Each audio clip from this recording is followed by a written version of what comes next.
शहर में एमएलए बनाया।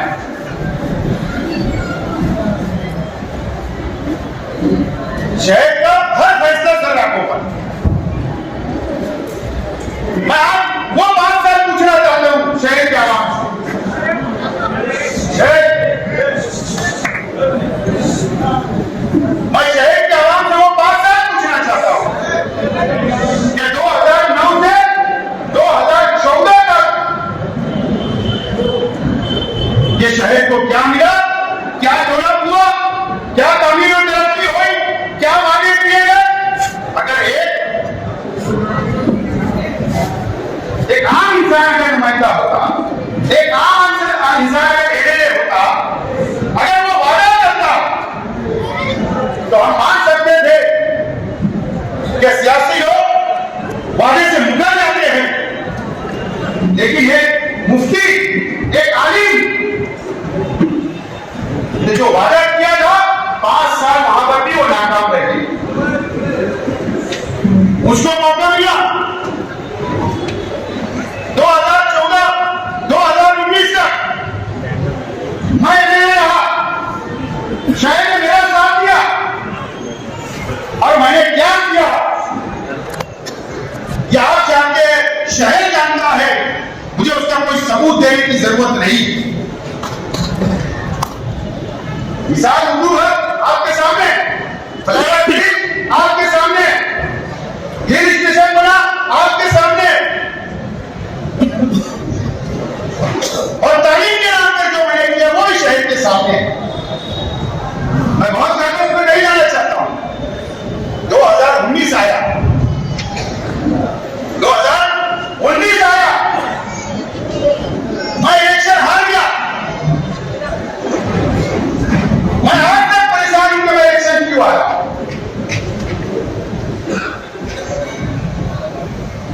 और मेरे अपने मुखालिफ में शहर के तमाम निगरान, चाहे उनकी एक कारपोरेटर की हैसियत हो, चाहे 4 कारपोरेटर की हैसियत हो, तमाम ही मेरे मुखालिफ निगरान ने एक मंच बनाया, एक मजहबी शख्सियत को दोबारा मौका दिया, एक मुफ्ती को दोबारा मौका दिया गया, एक आलिम को दोबारा मौका दिया गया। और मैं इलेक्शन हार गया, वो जीत गए। उस वक्त भी हमने हार को माना और 5 साल आपके बीच में रहे, 5 साल आपकी खिदमत किया। ये 5 साल आपको सोचना है, शहर को सोचना है। मेरे हाथ में मैनिफेस्टो है, मुझे यकीन है कि मालेगांव शहर के आवाम बहुत बेदार है, सियासी तौर पर, समाजी तौर पर, दीनी तौर पर, तालीमी तौर पर बहुत बेदार है। यह मैनिफेस्टो है मेरे हाथ में। ये 2019 का हिमायत का मुफ्ती मोहम्मद इस्माइल कासमी साहब का मैनिफेस्टो है। इसमें 81 वादे किए गए, 81 वादे।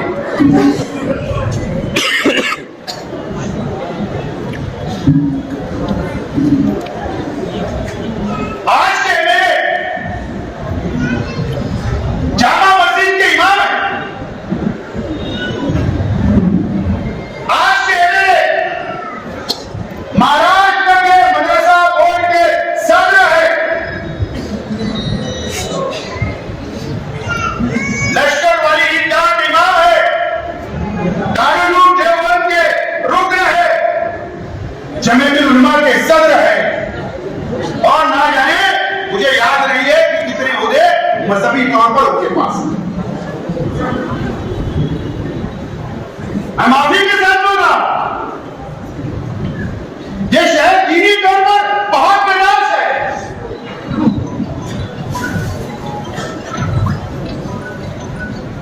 बहुत बेदार है। आज मेरा सवाल है, जामा मस्जिद के ट्रस्टियान से मेरा सवाल है, आज मेरा सवाल है, ईदगाह के ट्रस्टियान से मेरा सवाल है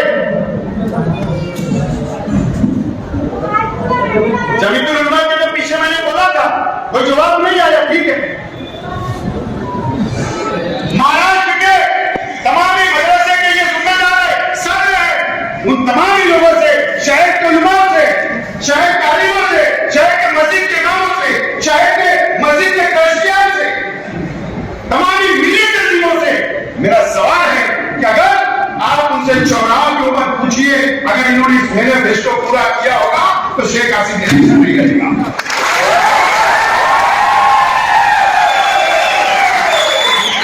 नहीं होगा इलेक्शन, क्योंकि एक मुफ्ती का होना था, अगर मुफ्ती झूठ बोल सकता होगा तो वो मुझको बोले,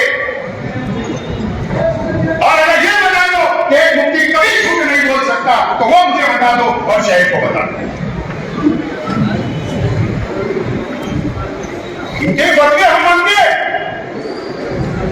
उसी फतवे में चलते।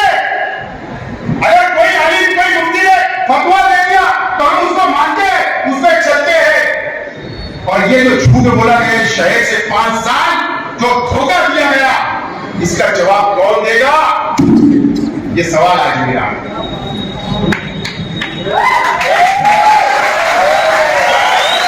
ये मेरा सवाल है, ये शहर का सवाल है, यहाँ की मां बहनों का सवाल है, ये नौजवानों का सवाल है, ये शहर के बासाउर लोगों का सवाल है। इसका जवाब मांगता हूं। और मैं, अगर आपको इससे बड़ा और कोई चीज चाहिए कि एक मुफ्ती, अगर आपको लगता है कि उस मिंबर से वो बयान कर सकते हैं, उस वहां पर नमाज पढ़ा सकते हैं और कुछ सबूत चाहिए तो शेख आसिफ देने तैयार है। मैं तमाम बलिदान से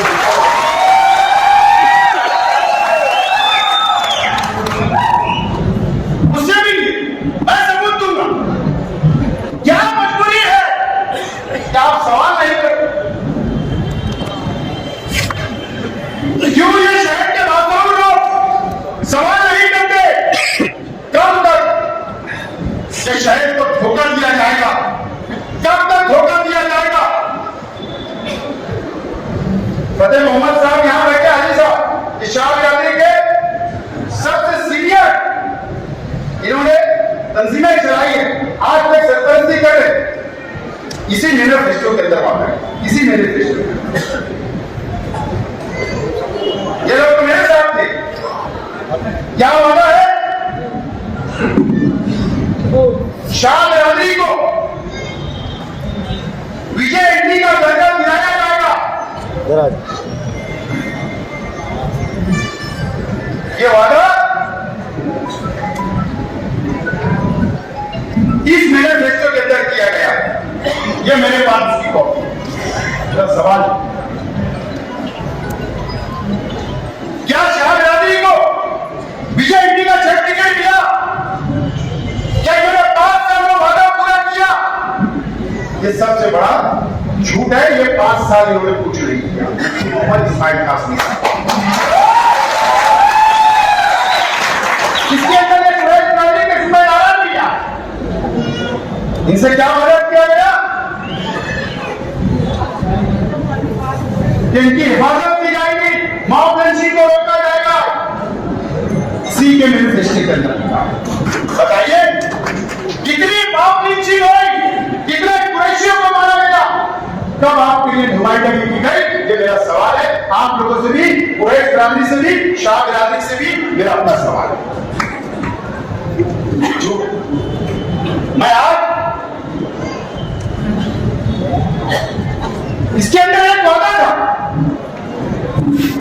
इसके अंदर यार अहमद मौलवी मोहम्मद उस्मान साहब का भी फोटो है, इसमें मुस्तकीम त्रिवेदी साहब का भी फोटो है, इसमें बुलंद इकबाल साहब का भी फोटो है।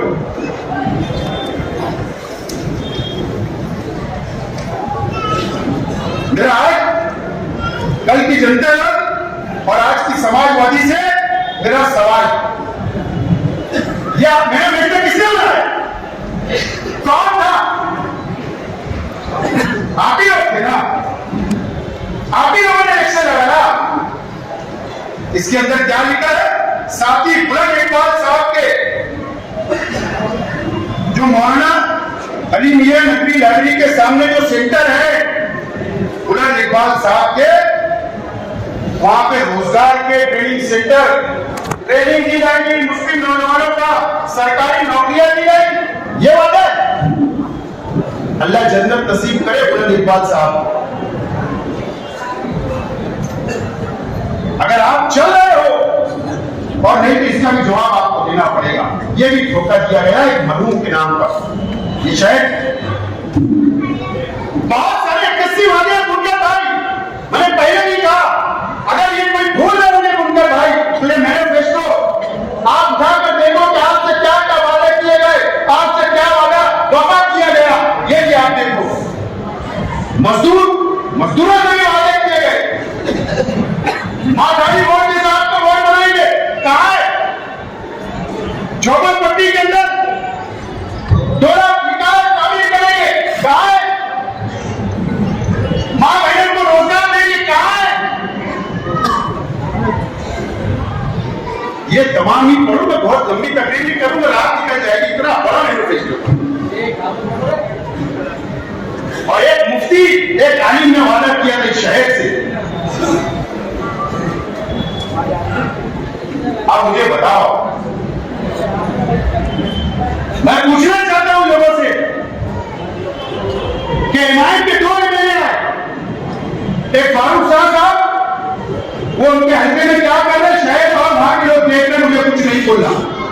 मुफ्ती मोहम्मद इस्माइल कासमी साहब, आप ये बताओ कि आपने 5 साल, आज 12 तारीख है, जुमा का दिन है, आज महाराष्ट्र के अंदर एमएलसी, क्या बोल रहा हूं, एमएलसी के चुनाव हुए, 11 सीट के 12 उम्मीदवार थे।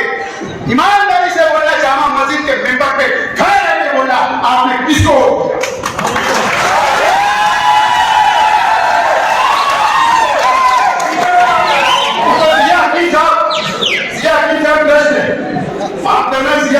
जाफरनगर में, अख्तराबाद में पीछे रहते, उनसे गुजारिश करता हूं मेंबर से पूछना कि तुमने और किसको दिया।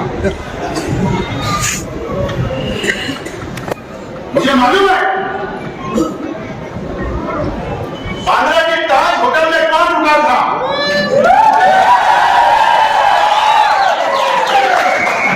आज भी आपने सेकुलर पार्टी को वोट नहीं दिया, फिरकापरस्त पार्टी को वोट दिया, आज भी आपने। ये हमको समझता है। इससे पहले जो चुनाव हुए राज्यसभा का, एमएलसी का, वो तो वीडियो बताया था दगड़वा एमपी में, उस वक्त भी आपने फिरकापरस्त पार्टी को वोट किया। तो मेंबर से बताना, आपने जब बहुमत सिद्ध करने की बात आई महाराष्ट्र असेंबली के अंदर, स्पीकर का चुनाव था, मुझे बताओ यार, मेरा दिमाग काम नहीं करता, एक शख्स ईमान से छूट जाता। गुलाबा की ताज रेसिडेंसी में जो होटल है, वहां पर वजीर आला से मिलने जाते हैं, और बाहर जब नासिक का एक कुलकर्णी नाम का पत्रकार है एबीपी माझा का, वो उनसे सवाल करता है, शायद नाम भूल रहा हूं लेकिन एबीपी माझा है, उसने पूछा कि आप यहां क्यों आए थे? क्या बोले पता है? वजीर आला साहब से मैं मिलने आया था, मैं हट पे जा रहा हूं, उनको गलत फहमी ना हो। ऐसा वैसी मालूम कैसा क्या? मुझे बताओ ना, अरे तेरी पार्टी भैया अलग, उसकी पार्टी अलग, वो वजीर आला, तुम मुखालिफ में, उनसे मिलने क्यों, गलत फहमी क्यों? उस वक्त भी हज के नाम पर तुम तटस्थ रहे और सरकार की मदद की बनाने के अंदर फिरकापरस्त सरकार। इसका जवाब कौन मांगेगा? ठीक है, हमें तो जाहिर करते हो, तुम्हारी नजर में तो 70% तो चाहिए। ठीक है, तुम मजहबी हो, तुम शरीयत में चलते हो, तुम सवाल कर लो, ईमानदार होगा। कब तक मजहबी शख्स के अंदर, मजहबी शख्स के आज में धोखा खाए गया? क्या वजह? एक अपनी मुकम्मल नाकाम है, उसके बाद भी मैं अभी आज हमारे इजलास में बोल रहा हूं, ये बातें मैं तुमको इसलिए बोल रहा हूं, जाकर गली और मोहल्लों के अंदर, चौक चौराहों के ऊपर पूछिए इनके वर्करों से। मैं तो जब स्टेट चलेगा तो आज सिर्फ बस ये हकीम साहब का नाम दिया, बहुत बड़ी फहरिस्त बनाया।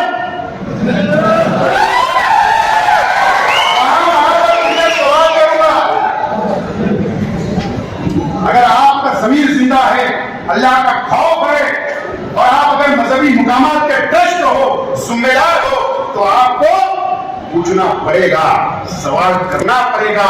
नहीं तो अगर कोई शख्स गुनाह कर रहा है और आप भी उसका साथ दे रहे तो मेरा अल्लाह उसका फैसला करेगा।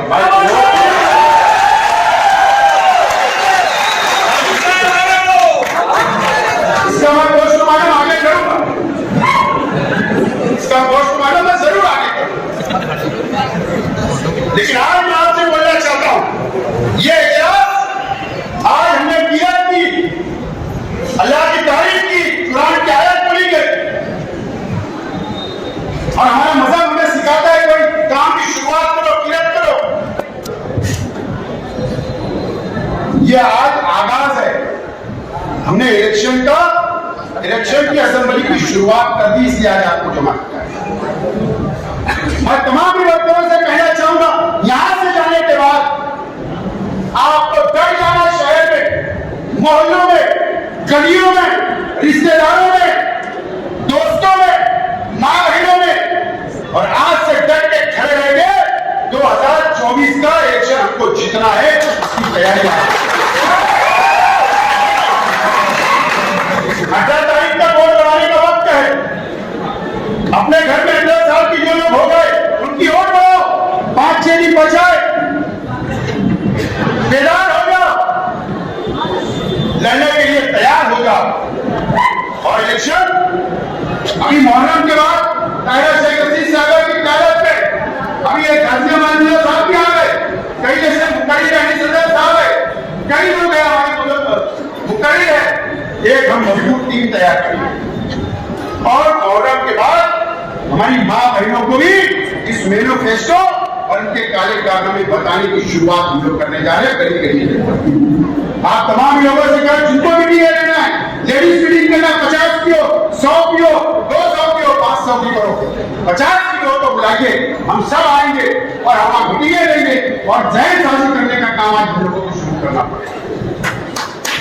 आज आप लोगों को ऐलान कर रहा हूं कि आज से हमको छूट जाना है, कोई आगे पीछे पलट के देखना नहीं है। शेख रशीद साहब ने हमको बहुत कुछ सिखा के गए और अल्लाह का करम है, इतना खजाना मालूमात का दिए है, इतनी टेक्निक दिए है, इतने हिकमत अमली करने के तरीके बता के गए, हर उनके काम, उनकी हिकमत अमली को जो उन्होंने सिखा के गए, हमको लेकर आगे बढ़ना है और इंशाअल्लाह हम लोग जीतेंगे।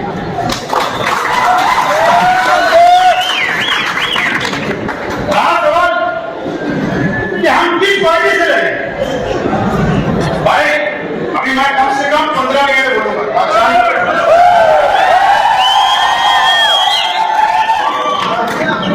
अभी ये 2020 खेलना बाकी है।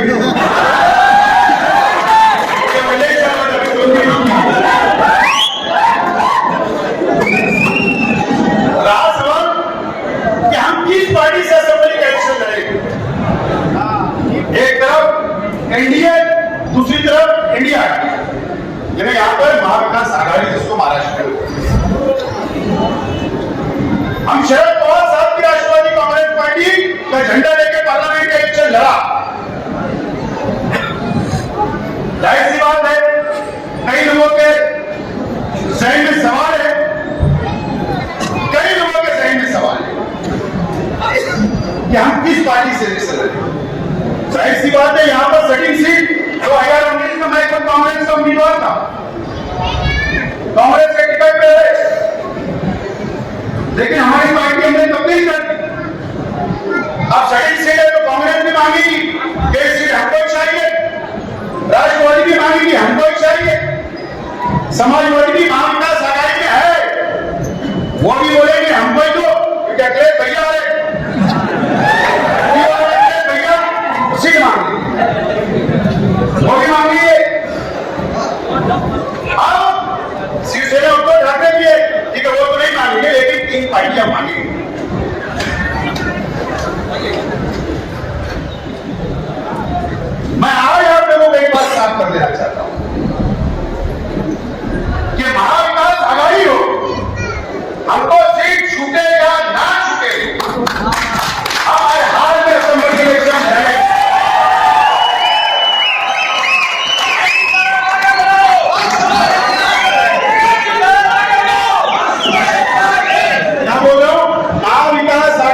से अगर हमको सीट छूटे ना छूटे हर हाल में असेंबली इलेक्शन लड़ा जाएगा और इंशाल्लाह आपका साथ रहा तो मैं लड़ूंगा भी और जीतूंगा।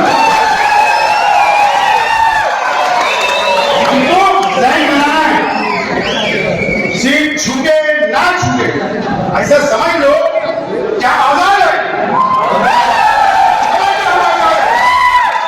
और आजाद का जय बना के छत पड़ो। कौन सा सिंबल ये सिंबल दो पार्टी सब छोड़ दो, बस निकल पड़ो। बाद में तय करेंगे क्या होगा, लेकिन आज ये जय बनाकर कि सीट छूटे ना छूटे हर हाल में इलेक्शन लड़ना है और वो तैयारी करके हम लोग आगे बढ़ना शुरू करो। कोई फिक्र पर मत करो। अगर कांग्रेस सीट नहीं छोड़ेगी तो क्या हम बैठ जाएंगे, काम करेंगे, चाहे इसको बगावती सूर बोलो, क्या आघाड़ी का धर्म का मैं पालन नहीं कर रहा वो बोलो, जिसको जो समझना हो समझे। लेकिन हर आदमी ये बात मैं आपसे वाज़ेह तौर पर साफ तौर पर बोलना चाहता हूं और बिल्कुल फिक्र करने की कोई जरूरत नहीं है। आपने मेरे परिवार की और हमारे अपने कार्यकर्ताओं की हिम्मत आपने ये 25-40 दिन के अंदर भाप ली।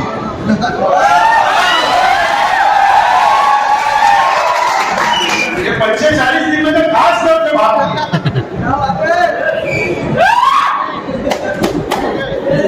कितनी हिम्मत हुआ, कितनी हिम्मत हुआ। मैं भी महाराष्ट्र असेंबली का मेंबर रह चुका हूं। मुझे याद है कि जब मैं मेंबर असेंबली था, हाउस में बैठा था, तो जब दाऊद इब्राहिम का नाम बीजेपी के लोग लेते थे मैंने सुना मेरे कानों से, लेकिन पहली मर्तबा शेख आसिफ का नाम असेंबली के अंदर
तुमको अपनी जमीन खसकते नजर आ रही है,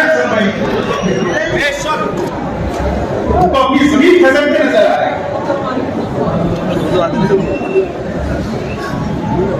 और तुमने फिर झूठ बोला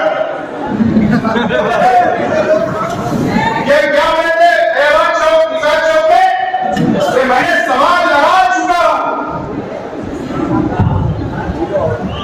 सवाल किसको बोलते हैं मुझे पता है। इजलास जिस दिन चालू होता है, शुरू होता है ना, उससे 1 महीना पहले सवाल डाला जाता है, बीच में सवाल डालने का मौका नहीं मिलता है। हमने कल 0 आवर में बोला, 0 आवर में बोला ना, सामने मंत्री बैठे थे, गृह मंत्री, और ना तुम्हारी बात पर स्पीकर ने जबान हिलाया। अब तो और वाले सुनेंगे। मुझे मालूम है बहुत गंभीर जब बात होती है तो स्पीकर आखिरी में आदेश देता है कि सरकार ने दखल लेना, सरकार ने नोंद लेना। ऐसा कुछ नहीं बोला गया, आपने पढ़ा, वो सुना गया और वो बात खत्म हो। और ताकत लगा लो। आज आप लोगों से बोलना चाहता हूं, शहर के आवाम से बोलना चाहता हूं, मां बहनों से और तमाम यहां बैठे हुए तमाम जिम्मेदारों से बोलना चाहता हूं, ऐलान करता हूं कि अगर इन्होंने मुझे जेल भेज दिया और मैं जेल में रहा तो आपको इलेक्शन लड़ना में जेल से।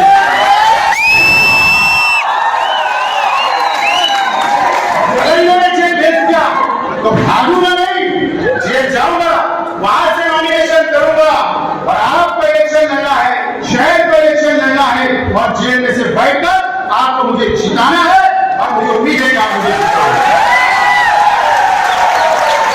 आप सोच रहे हो इनको जेल में डाल दो तो ये नहीं जाएंगे, बेवकूफ इंसान है।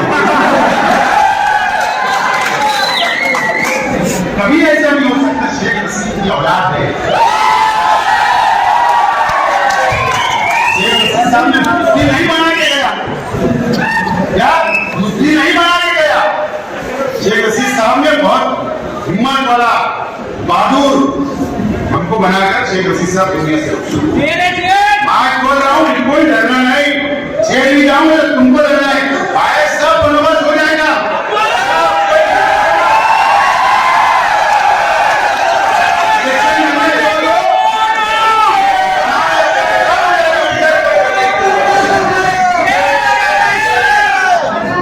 करने की जरूरत नहीं, बस लड़ना है। मैं सुना कि आज जलसा है शहर में नहीं,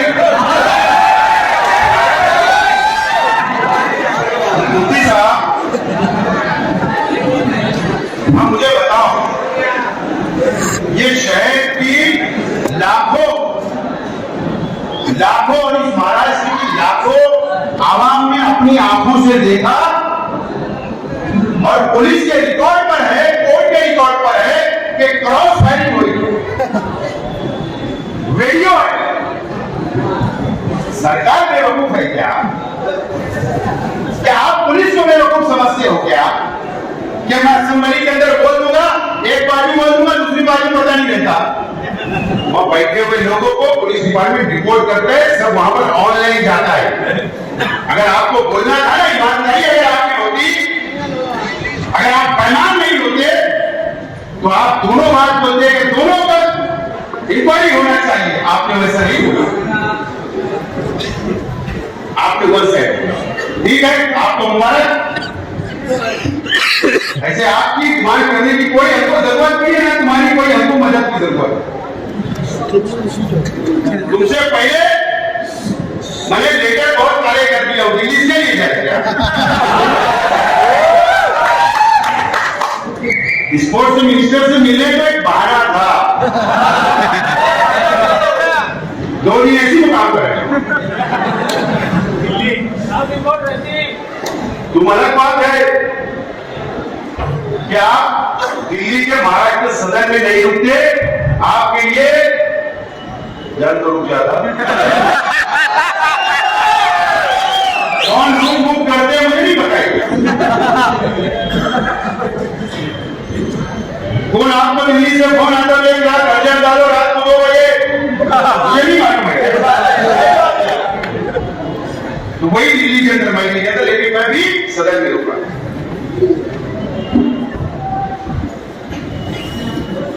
दोनों क्रॉस फायरिंग की मैंने इंक्वायरी मांगा, मैंने नेपाल की बात सच बोल रहा हूं।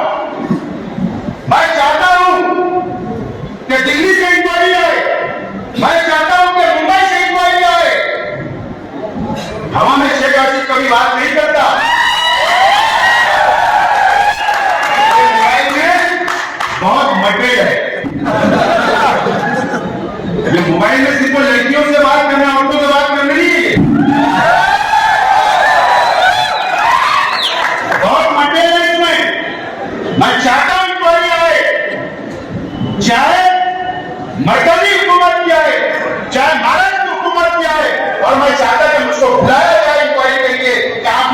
की आपने डिमांड की, नेपाल की बात की, तो आपके पास क्या सबूत है? सिर्फ मेरे से ये पूछो, मैं इंतजार कर रहा हूं।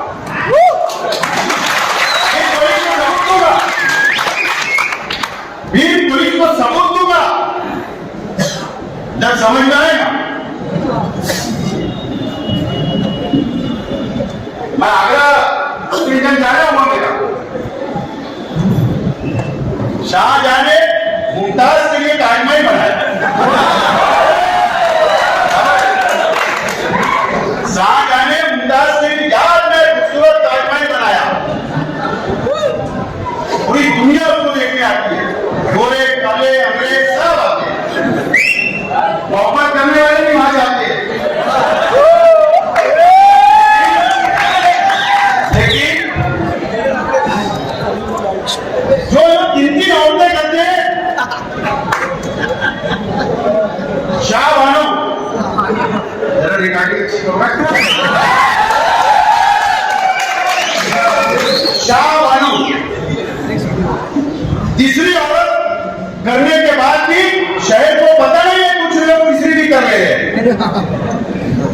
शहर को पता नहीं, और ना जाने किसको किसको पता नहीं है, लेकिन शेख आसिफ को पता है।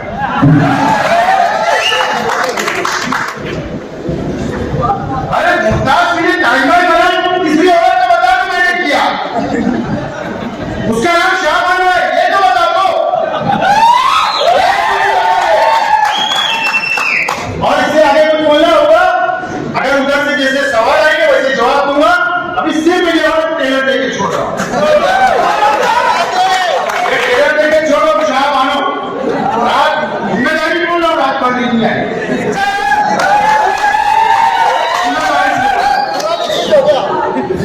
दोस्तों मेरे पास ना ऑडियो रिकॉर्डिंग एमएलए की नहीं है, एमएलए के ताल्लुक से दो मेरी प्यारी प्यारी बहनें बात कर रही हैं, लेकिन मैं सर नहीं सोच रहा हूं बताने,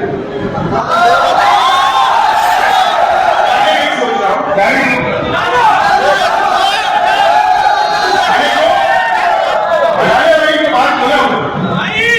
मेडिकल वाली की बात बोला हूं।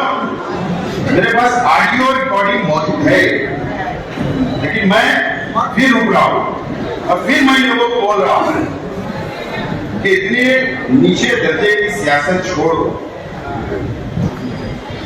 इससे नीचे दर्जे की सियासत छोड़ दो। शहर में शहर की बदनामी मत करो।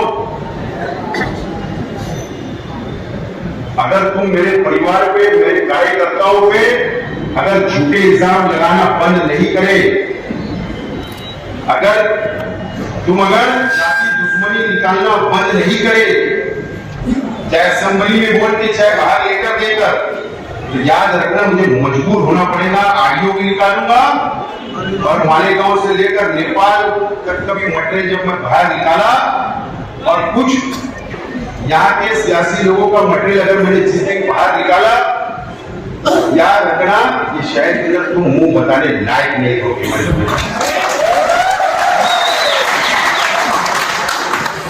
मुंह बताने लायक नहीं रहोगे तो इलेक्शन क्या लड़ोगे?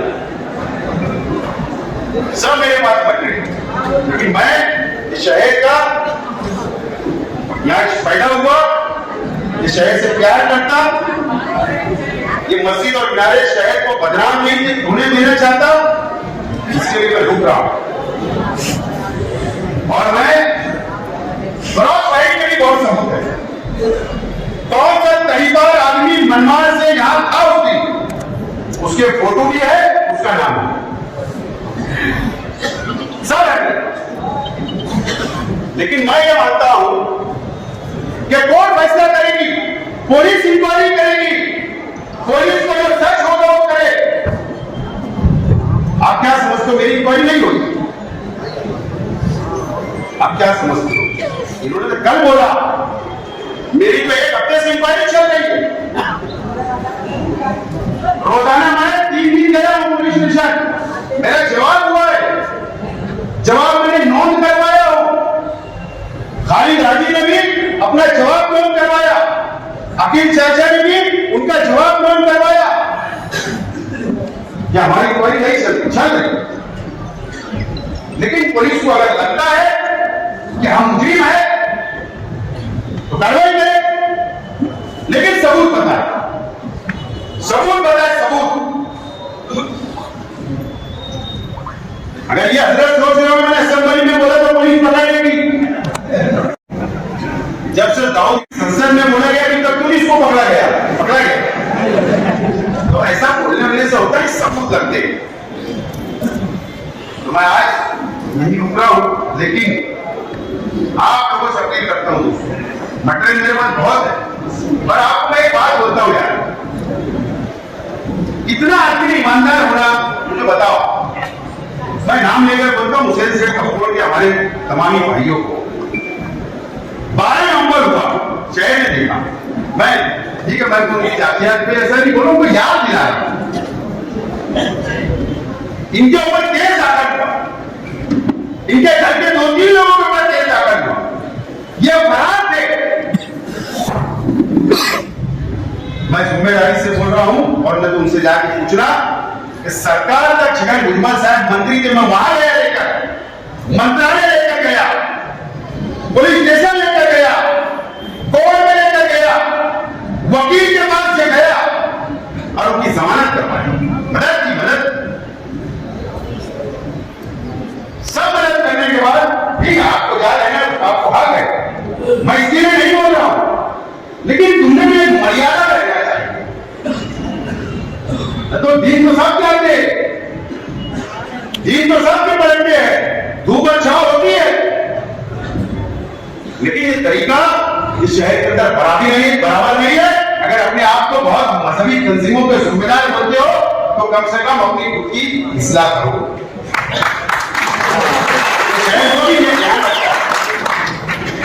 खुद की इस्लाह करो। लेकिन मुझे इस टाइम मैं शेख रशीद साहब के ताल्लुक से आपकी बात बताऊंगा। मुझे बता, इस मंच के ऊपर हर समाज, हर बिरादरी, हर मसलब के लोग बैठे, यहाँ पर भी बैठे। शेख रशीद साहब ने हर जात, हर धर्म, हर बिरादरी, हर मसलब, हर गरीब अमीर सबको साथ लेकर चला। उन्होंने अपनी जिंदगी में सबके काम आए और सबका साथ दिया, सबकी मदद की, सबके मसाइल हल किए। कभी भेदभाव नहीं शेख रशीद साहब ने।